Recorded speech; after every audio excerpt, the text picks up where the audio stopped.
Hi, it's Ross Jeffries. Welcome once again to Up to Speed with Speed Seduction. This is Module 5, Designing Your State of Mind. This will be the last official module, but from time to time we may be posting some bonus modules, so do look for those. Once again, a reminder that all rights are reserved. It's copyright 2008 Ross Jeffries and Gita Services Inc. But I do encourage you to pass this around, put it on a blog, post it in your website, put it on StumbleUpon, Facebook, Twitter, I don't care. But do make sure that you leave all the content intact. Don't add anything, don't subtract anything, don't change anything. Leave all the links intact, and always remember, give it away for free. Let's get going. You're going to really like this because 1/3 of Speed Seduction is about you, the tools that create your state.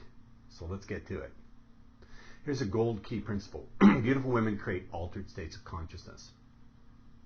Now, what do I mean by a state?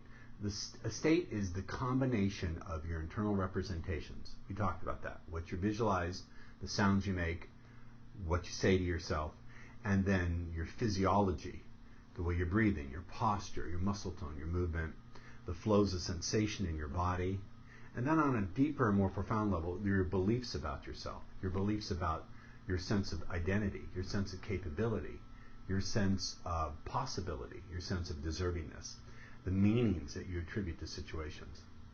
And many, if not all of these, can be outside of conscious awareness. Now remember, when things operate outside of conscious awareness, they tend to have an irresistible and hypnotic power. What do I mean by an altered state? Well, that's a good question. Do I mean a mystical state of union with the universe? Not necessarily. That could be an altered state. An altered state is simply a state in which the state you were in previous is no longer around, and the learning and the capability and the ways of thinking you had a moment ago are no longer available to you. Now, that may not be a detriment. You may have a better set of ideas, a better set of beliefs, a better set of internal representations. But altered states are not limited to drug experiences. They're not limited to a visit by God or aliens. Altered states are what happen all the time anyway. One of the more profound understandings of speed seduction is not that it's hypnotic, but that most of our processes are hypnotic in that they take place outside of our conscious awareness and outside of our choice. So the real question is not, are you going to have an altered state? The real question is, are you going to go into an altered state that's useful for you, that serves your purposes? I've often said, if you're going to build an autopilot, why not build an autopilot that flies the plane instead of crashes into the ground? And again, when you're in certain states, you're able to access learning or skill that's not available to you in other states. Let's just take a pretty common example. You probably know your phone number. Right now, as you're watching this, if I said recite your phone number, just do it. Okay, easy, piece of cake, right? Now, let's say I put you on a highway and you're going 70 miles an hour. All of a sudden, your engine quit. Your car was flaming, the flames leaping everywhere all through your car. And you knew you were like a second away from dying. If I asked you to recite your phone number then, you might not be able to get access to that information. So one of the things I would like you to understand is that learning and skills are state dependent. So another gold key principle here is your state can be designed and controlled and created by you. You don't have to accept what I would call a default state. A default state is just a state you typically go into because that's what habit, the force of habit has taught you how to do. We don't want you to go into a default state. I want to present the idea that you can design in your state. And again, I keep coming back to this notion of recipes. See, there's no such thing as confidence. It's not a thing like fluid in your body, like oil in your car. The oil, you go to the mechanic, he measures puts the dipstick in, and he says, oh, you're a quart low on oil. Well, you don't have a quart low of confidence fluid, and you need more put in your tank. Rather, think in terms of recipe. Any state that you would like to create is just the combination at any given moment of the internal representation, the physiology, the flows of feeling in the body, in a certain proportion, in a certain sequence. So if you want to change state, change the recipe. Now, how do we change a recipe? Well, we could pull one element out. If you're baking a cake and you take out the heat from the oven, you're not going to get a cake. Or we could change the order of the recipe and see what happens. We can change the proportion of the ingredients. What does this translate to for you? Well, if you're making imagery in your mind of women rejecting you, you can shrink down the image, make it really small. make a much bigger image in your mind of things coming out the way you want them to. If you have a voice in your head that says, you'll never get anywhere, sweeten the tonality. I learned this from my teacher, Richard Bandler. So it's the same thing, but it says, you're such a fuck up. That girl will never like you. You're such a loser. So there are a lot of different elements that you can change in the recipe that produces your state. But a key idea here is what you can gain awareness of, you can gain the possibility of controlling. And even beyond controlling, you gain the possibility of playing with, of designing. See, I certainly think that control is better than no control, but even better than control is design, is play, is fun. When you were a kid, if you played with Legos or Tinker Toys or whatever, you didn't do it for primarily a sense of control over the toys. You did it to build something and have fun. And what I'm here to say to you is you can do the same thing with your state of mind. Now understand, it never just happens to you. You don't have approach anxiety. You don't get scared. You don't have approach anxiety. You are not shy as a human being. It's something that you've created outside of your conscious awareness, and therefore you can create something new. You can create something different. You create something a lot more fun. So another gold key principle. Granted, beautiful women are going to create an altered state. So why not design the state you wish to be in? Granted that they're going to create an altered state, why don't you design the altered state that you would like to go into? If you could stop and say, okay, what would be most useful for me in terms of my internal representations? What I visualize, how I talk to myself. In terms of your flow of feeling in your body, what would be most useful in terms of the way you feel in your clothes, the way your musculature feels, the way you talk to yourself on the inside and on the outside. Granted that you're going to go into an altered state, what would be most useful for you? And what beliefs would be most useful for you to have? Do you think it would be useful to have the belief that if one woman who's beautiful judges you as being inadequate, every beautiful woman is going to get the message telepathically and you'll be cut off for life? Do you think that's useful? No, but many guys think about it that way. So what are the internal representations and the beliefs you would like to have? What if you built the belief that you never get rejected?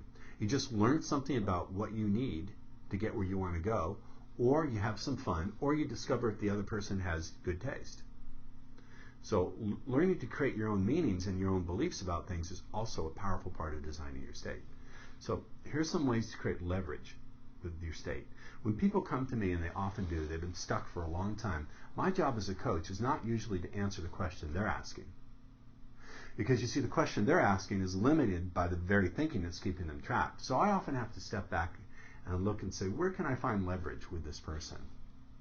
And as you grow in your role as a student of mine, in whatever capacity you want to do that, you'll find that I'm very good at pointing out the leverage. So there's a lot of things you do. You can change the perceived meaning of the interaction.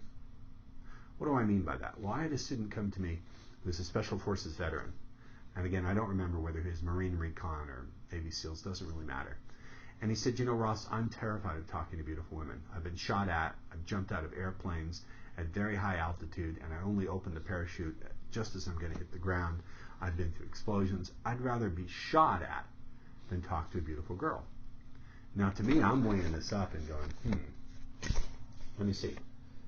Getting shot at, talking to a beautiful girl, didn't quite weigh up for me. But in his mind, based on the representations that he had built in his mind and the meaning that he attached to it, he was quite terrified. It was not a joke.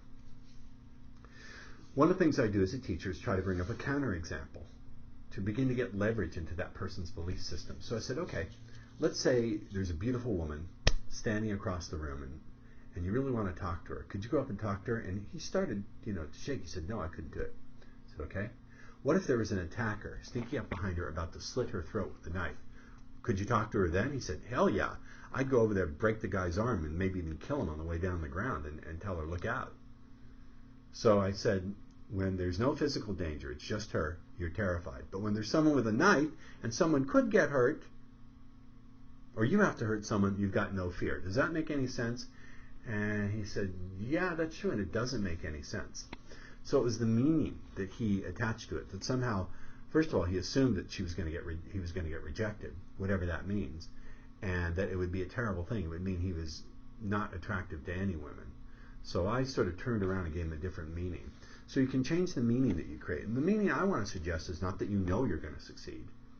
Because that's as equally silly a prediction as knowing that you're going to fail. You really don't know. You can have some probabilities or some guesswork. But I would change the meaning of success or failure. I would say you're either going to enjoy the process of getting what you want, or you enjoy the process of learning what you need to get what you want, or even better. So you're always going to extract something from it that's useful.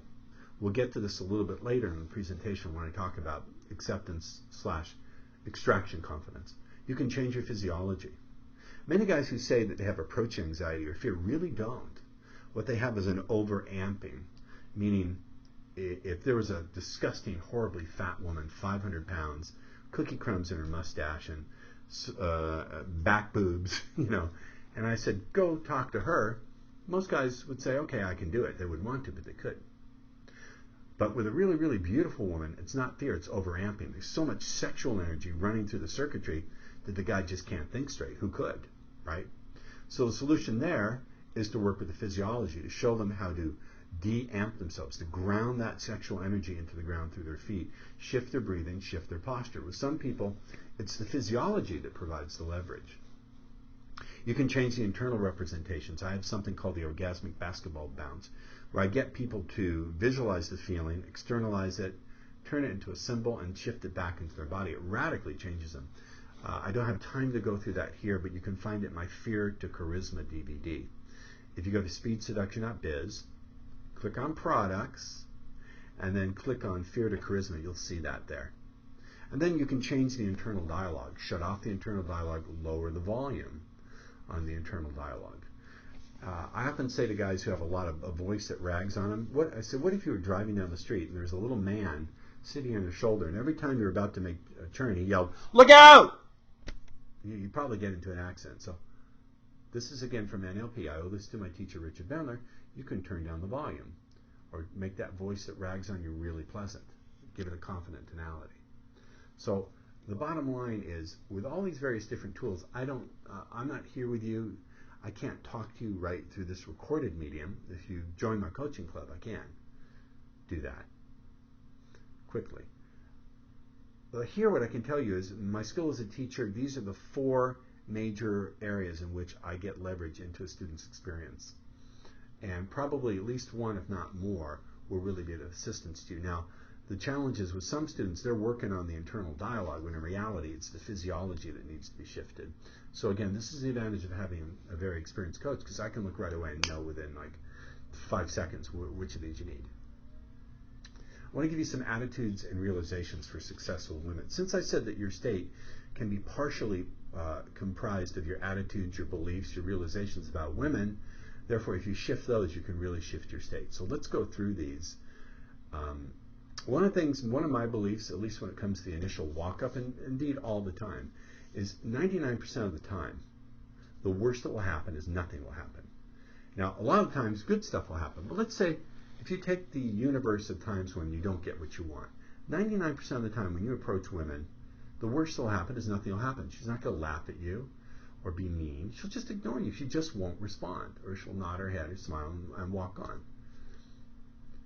The image that is conveyed by Hollywood, that beautiful women are just itching for a chance to reject men and be cruel and vicious, it's fantasy. It's no more real than the Hollywood version of what cops do in the real world. It's nonsense. There's some context in which women feel they have a license to be a cunt. Some women will get that way in a club, but one of the reasons I don't go to clubs. Another one, I never get rejected. I only discover if a woman has good taste.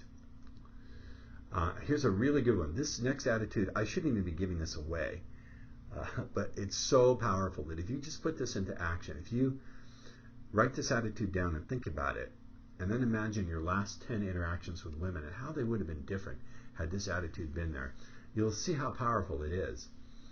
And it's this: I seldom take a woman's first response to me as written in stone. It's almost always just a reflection of what she's thinking or feeling or believing in that moment, and it's almost always subject to change. Now, what does having this belief do? It makes me non-reactive. It allows me to realize that her first response may have nothing to do with me, and it makes that response something that I don't have to fight. Instead, if you use the metaphor of like Aikido, I can utilize that response to move the person towards where I want. But unless you're grounded into this attitude, you won't be able to stand your ground when that kind of thing happens, or move away when you need to. Here's another one. I'll either get what I want, or I'll enjoy the process of learning what I need to get what I want, or even better. If that were really your attitude, then I think it would shift how you responded to stepping into the unknown a little bit. Here's another one. She can do whatever she wants. I control. I choose what I learn from every interaction, from every situation. She can do whatever she wants. I control where my energy goes. Am I going to deflate like a balloon, or am I going to stay grounded and focused and outward focused? So she can do whatever she wants. I control where my energy goes, and I will decide what meaning, what learning I extract from my interactions. She's not going to decide what it means. I will decide. She's not going to control where my feeling goes. She doesn't collapse me. I stay here no matter what she does. Now that takes some energetic practice. If you really want to change, you want to pair the belief with an energetic practice, with how you hold yourself, with what you do with the flow of feeling in your body. And then finally, I want you to take on this one. When I don't know what to do, I take a bold step forward. When I don't know what to do, I take a bold step forward. Many times guys say, I just didn't know what to do in this situation. Well, who says that not knowing what to do is a sign to do nothing or to stop? Who said that? That's not written in any sacred text. Not that I believe that texts are sacred. It's not a law of physics. What if you had that orientation? When you don't know what to do with a woman, you take a bold step forward. What was that? What if that was just the way you did things? It'd be very hard to be anything other than a pretty fun person. You might not always get what you want, but you'll always be moving forward in a way where at least you can learn something. And when you develop the confidence and the tool set to really extract maximum learning and to dissipate confusion, to transmute confusion into learning and clarity, that's my Nail You're in a Game program, which I'll recommend at the end of this module. It'll show you how to do all of that. But for now, all I can do is give you a little bit of the pieces of that. And these attitudes, I want to give you the assignment of writing each one down, and then writing down how your life with women would have been different had you had these, and how it will be different as you put these into play. Now, one of the bits of mischief that happens is people teach you that you should have a lot of confidence. But confidence, again, is what we call a nominalization in NLP. There's no such thing as confidence. It's a state. And being that it's a state, it comes in different variations. And as you see here, we'll go through each one, but there's performance confidence, rehearsal confidence, acceptance/extraction confidence, and compassion confidence. And what you need to do is to find the right mix that works for you. Everybody's different. Let's talk, what is performance confidence? It simply means that based on a history of doing things right, you have a reasonable expectation in your skill set that you'll do them right and effectively again. If you've done a tightrope walk 1,000 times flawlessly, odds are, you still have to stay alert, but odds are you're going to do it right 1,001, right? So the thing is, performance confidence is based on many past successful experiences. The problem with many guys who are stuck is they want the performance confidence before they've done any performing, or when they've only done very little performing. And that just is impossible. It's like saying 2 + 2 makes 5. So you can't have confidence in your performance if you've never done any performing. It just doesn't work that way. This is a big Gordian knot. I don't know if you know the story of the Gordian knot, but it was a knot that no one could untie. And if anyone could untie it, they'd be named king of all Greece. And Alexander came along and just cut it with his sword. So the trap that guys get into is they won't take a step forward unless they're guaranteed a perfect result. But of course, you can't get any result, let alone a perfect one, unless you take a step forward. So they wind up never taking a step forward and never getting any results.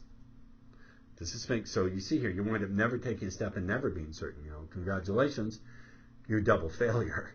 Okay, you really fucked up your life if that is the loop you're stuck in. What do most guys do to address this? Well, they just absorb more material. They figure if I just study more, then finally I'll be certain enough to take that step and know that it'll come out perfect. But it really doesn't work that way. So, how do you know if you're suffering from that syndrome? Well, check your bookshelf, your closet, your basement, your CD shelf. If you got a lot of CDs and DVDs and programs on pickup and seduction, if you've got notes from all the seminars you've gone to, but you still haven't done much of anything, you've got the problem. You have the syndrome. And the solution is to aim at the right kind of confidence, to recognize you cannot have performance confidence until you've done the performing. So the right kind of confidence will also depend on where you are in your learning cycle. As you get enough trials and practice under your belt, you can start to have legitimate performance confidence. So you want to avoid premature performance confidence seeking syndrome. Premature performance confidence seeking syndrome. Let's talk about rehearsal confidence, because I do believe in this. Rehearsal confidence means that you rehearse in vivid detail, out loud, what your responses will be. I've said many times, if you want a different response, rehearse it. So you're going to rehearse how you'll sound, how you'll look, what your movements will be. You rehearse out loud the way you'll sound.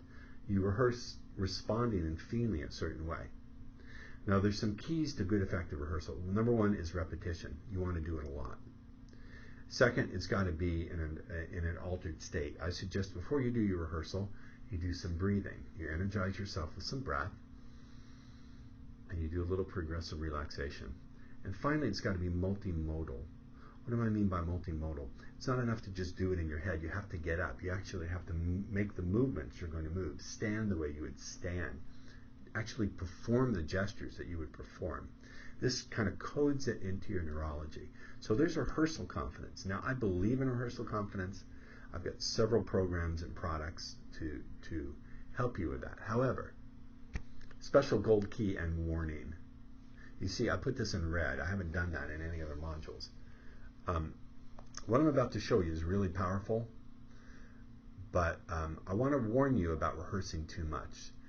For guys who are afraid to take action and are looking for that perfection before they take a step, rehearsing can be a trap, because you think if you just rehearse enough, then you'll be perfect. No. Rehearsal will make you do better, but you're still not going to be perfect before you take the step. So having said that, here's the gold key.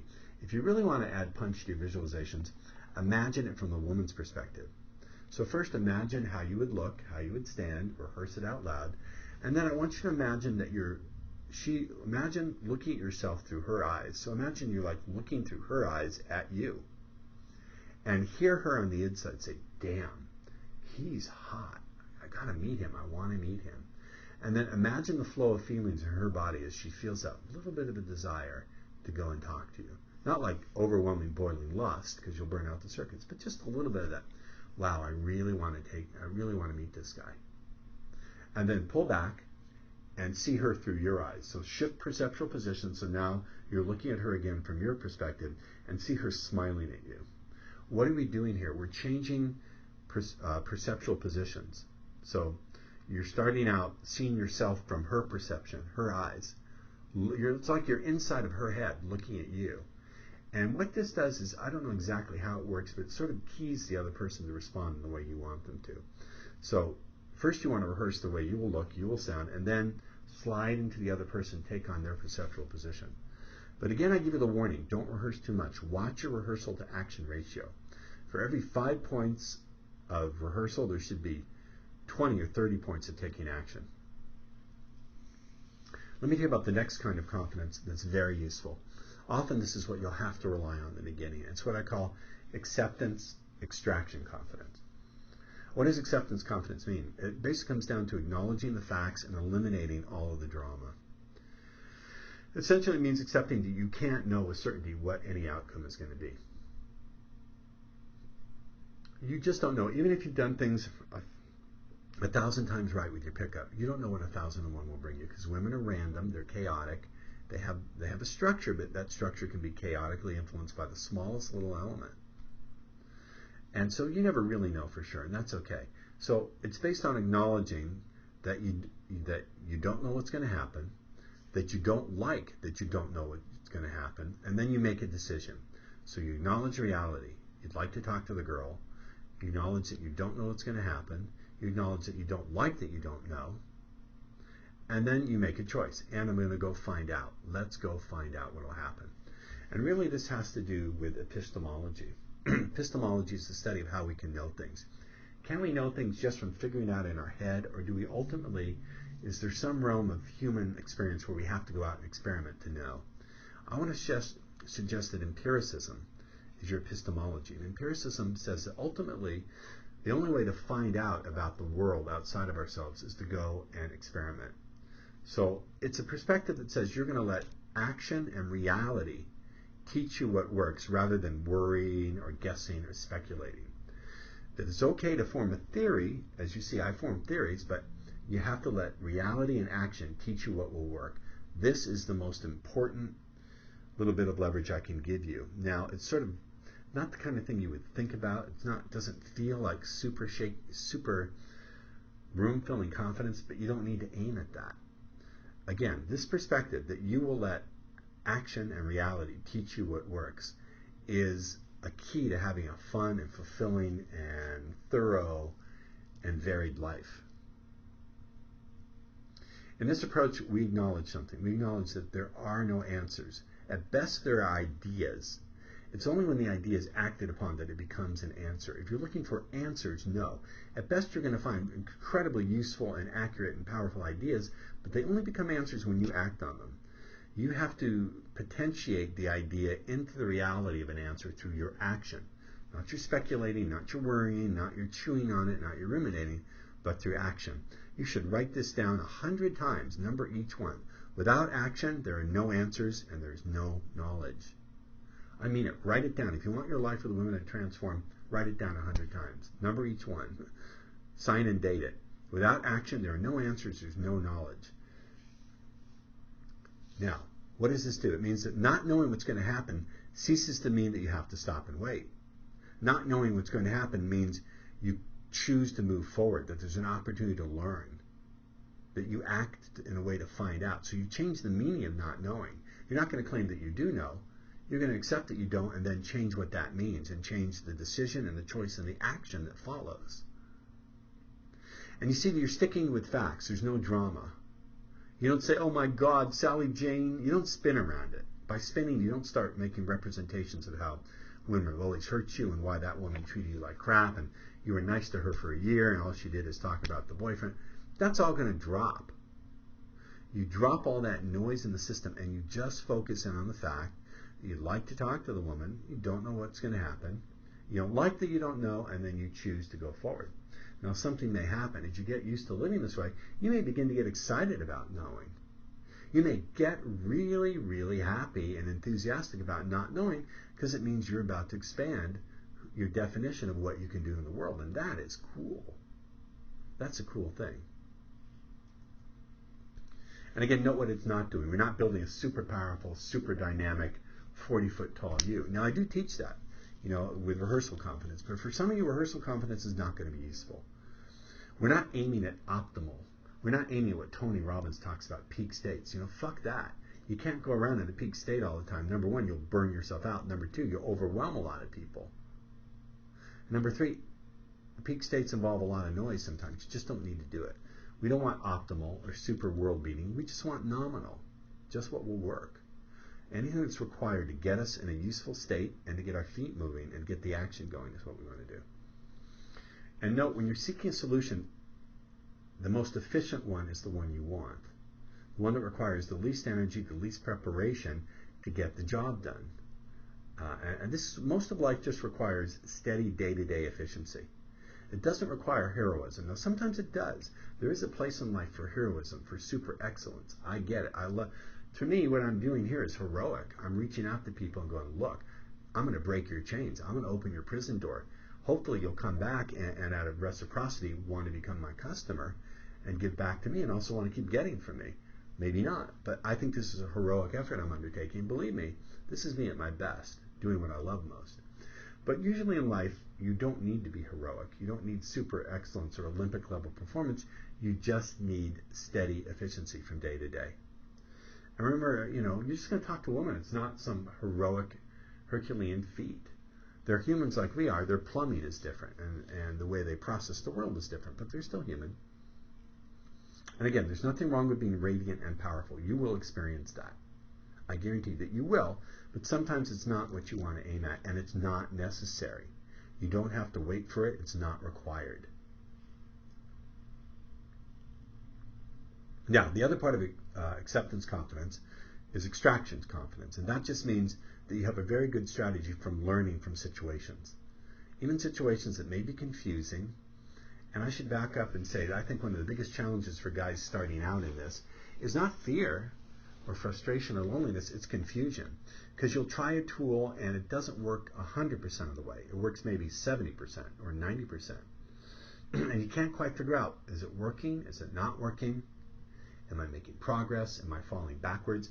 And that confusion can really keep you stuck.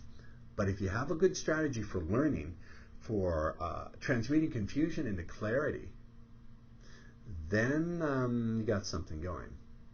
And again, I bring you back to this idea that I can and will determine what I learn.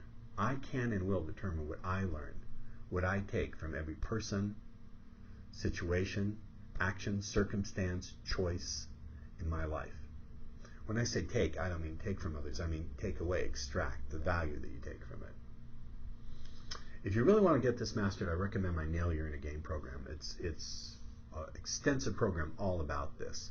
You can see the link here, but it's one of my newer products, and it's absolutely fantastic. We're getting rave reviews for that. It's everything you need for that acceptance and extraction confidence. Here's a really cool thing. Acceptance, confidence can be yours right now. It doesn't require that you first have social skill or a history of doing things well, because it's an attitude towards uncertainty. It simply welcomes uncertainty with the choice that you will learn something of value. Now, when you can walk through the world without needing a guarantee, you're ahead of 99% of the people in this world.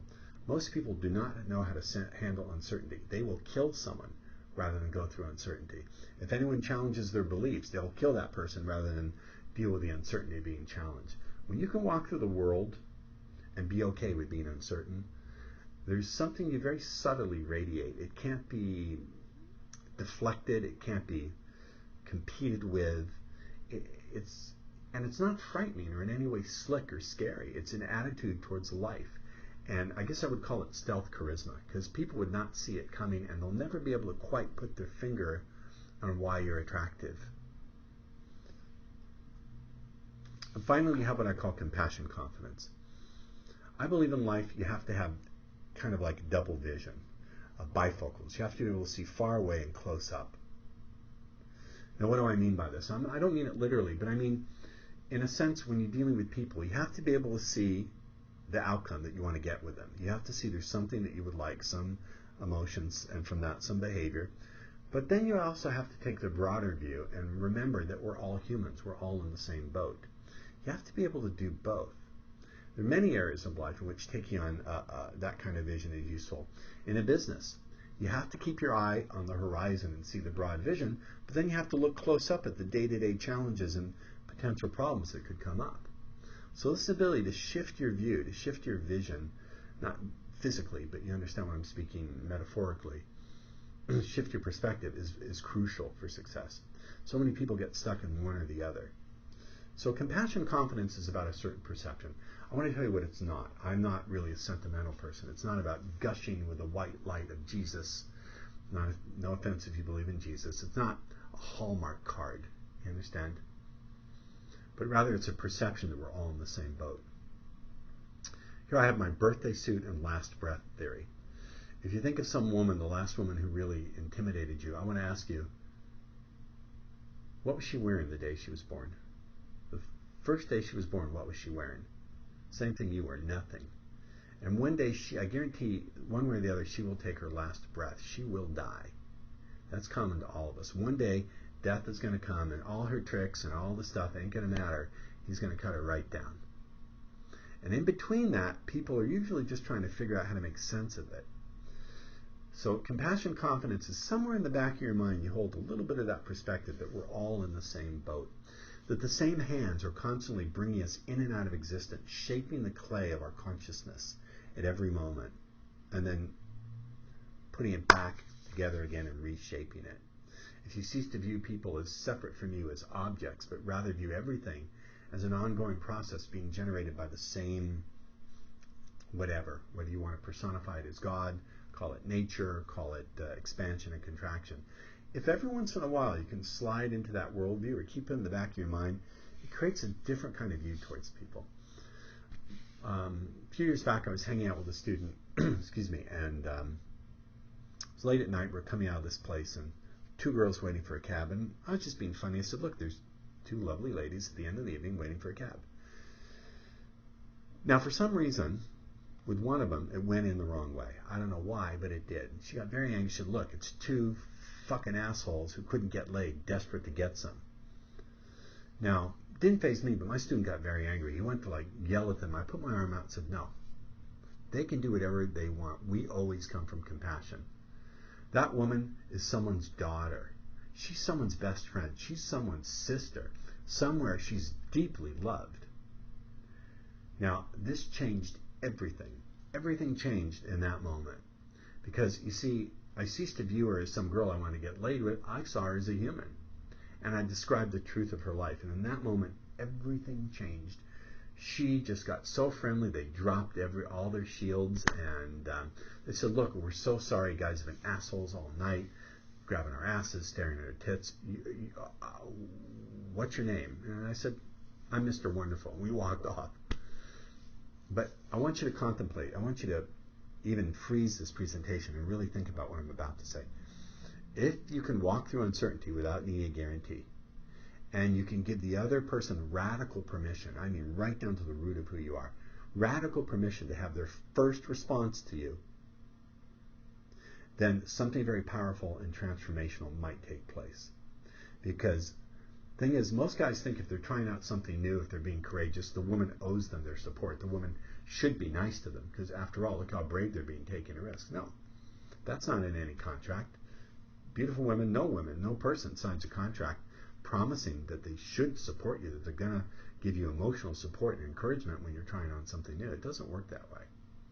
So if you can handle the uncertainty and you give the other person complete permission, radical permission, I mean really mean it, to have their first response,